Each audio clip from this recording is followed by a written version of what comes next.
ഉത്തമഗീതം 4. എൻ്റെ പ്രിയേ, നീ സുന്ദരി, നീ സുന്ദരി തന്നെ.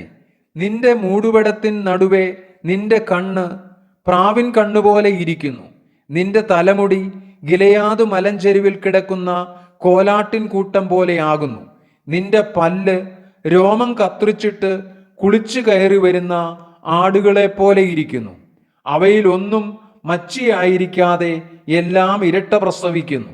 നിന്റെ അധരം കടും ചുവപ്പുനൂൽ പോലെയും നിന്റെ വായ മനോഹരവുമാകുന്നു.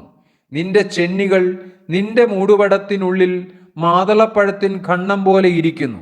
നിന്റെ കഴുത്ത് ആയുധശാലയായി പണിതിരിക്കുന്ന ദാവീദിൻ ഗോപുരത്തോടൊക്കും. അതിൽ 1000 പരിച തൂക്കിയിരിക്കുന്നു. അവയൊക്കെയും വീരന്മാരുടെ പരിച തന്നെ.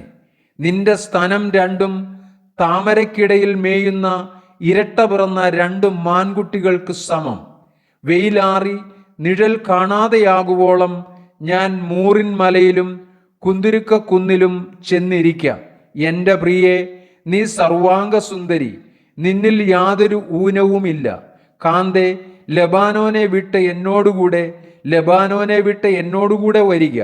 അമാനാമുകളും ഷെനീർ ഹെർമോൻ കൊടുമുടികളും സിംഹങ്ങളുടെ ഗുഹകളും പുള്ളിപ്പുലികളുടെ പർവ്വതങ്ങളും വിട്ടുപോരിക. എൻ്റെ സഹോദരി, എൻ്റെ കാന്തേ, നീ എൻ്റെ ഹൃദയത്തെ അപഹരിച്ചിരിക്കുന്നു. ഒരു നോട്ടം കൊണ്ടും കഴുത്തിലെ മാല കൊണ്ടും നീ എൻ്റെ ഹൃദയത്തെ അപഹരിച്ചിരിക്കുന്നു. എൻ്റെ സഹോദരി, എൻ്റെ കാന്തേ, നിന്റെ പ്രേമം എത്ര മനോഹരം!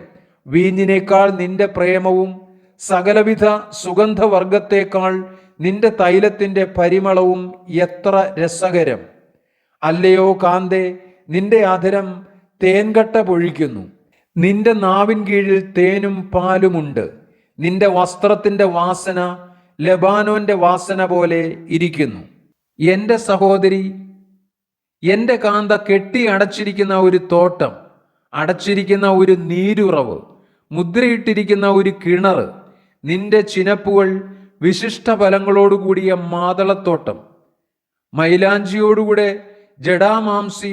ജടാമാംസിയും കുങ്കുമവും വയമ്പും ലവംഗവും സകലവിധ കുന്തിരുക്ക വൃക്ഷങ്ങളും മൂറും അകിലും സകല പ്രധാന സുഗന്ധവർഗവും തന്നെ.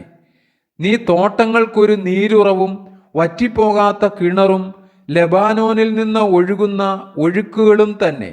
വടതിക്കാറ്റേ ഉണരുക, തെന്നിക്കാറ്റേ വരിക. എൻ്റെ തോട്ടത്തിൽ നിന്ന് സുഗന്ധം വീശേണ്ടതിന് അതിന്മേൽ ഊതുക. എൻ്റെ പ്രിയൻ തൻ്റെ തോട്ടത്തിൽ വന്ന് അതിലെ വിശിഷ്ടഫലം ഭുജിക്കട്ടെ.